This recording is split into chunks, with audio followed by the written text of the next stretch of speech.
मेरा कोई ना सहारा, कैसे जीऊंगा मैं।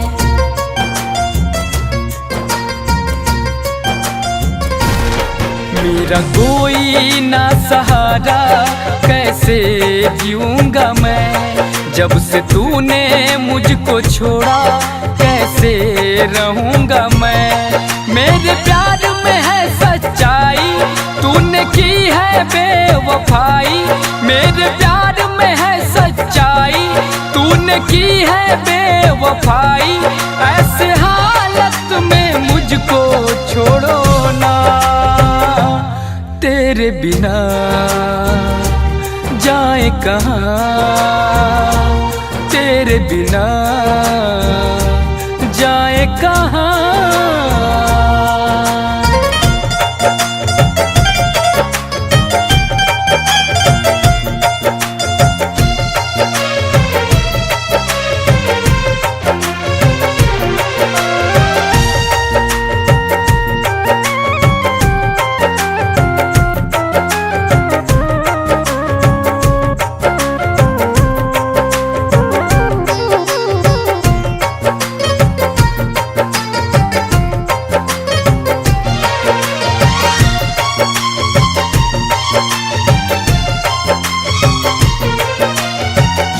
चाहा था मैंने तुझको जान से ज्यादा, तूने बदल दिया क्यों अपना इरादा।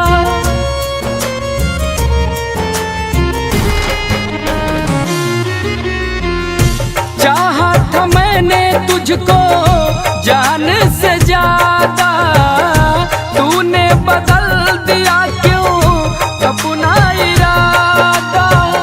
घुट घुट के यादों में हम मर रहे हैं, जहर जुदाई का हम पी रहे हैं। तेरी याद को कैसे भुलाऊं, तुझे चाह के भूल न पाऊं। तेरी याद को कैसे भुलाऊं, तुझे चाह के भूल न पाऊं। सारी दुनिया ठुकरा के आओ ना, तेरे बिना जाए कहाँ। तेरे बिना जाए कहाँ।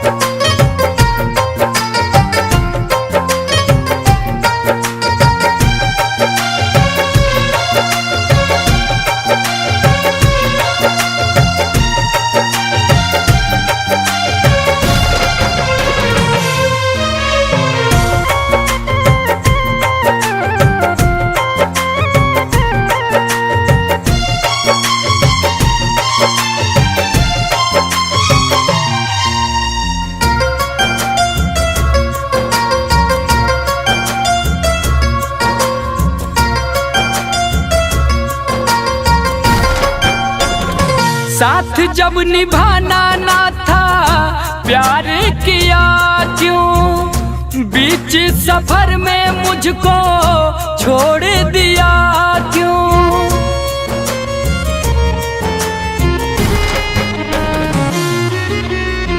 साथ जब निभाना ना था, प्यार किया क्यों। बीच सफर में मुझको छोड़ दिया क्यों। तेरे लिए हुआ मैं सबसे बेगाना, रहने को घर नहीं है ना कोई ठिकाना। झूठे सपने मुझको दिखा के गई, सुनील को क्यों ठुकरा के। झूठे सपने मुझको दिखा के गई, सुनील को क्यों ठुकरा के। क्या कमी थी ये मुझको बताओ ना, तेरे बिना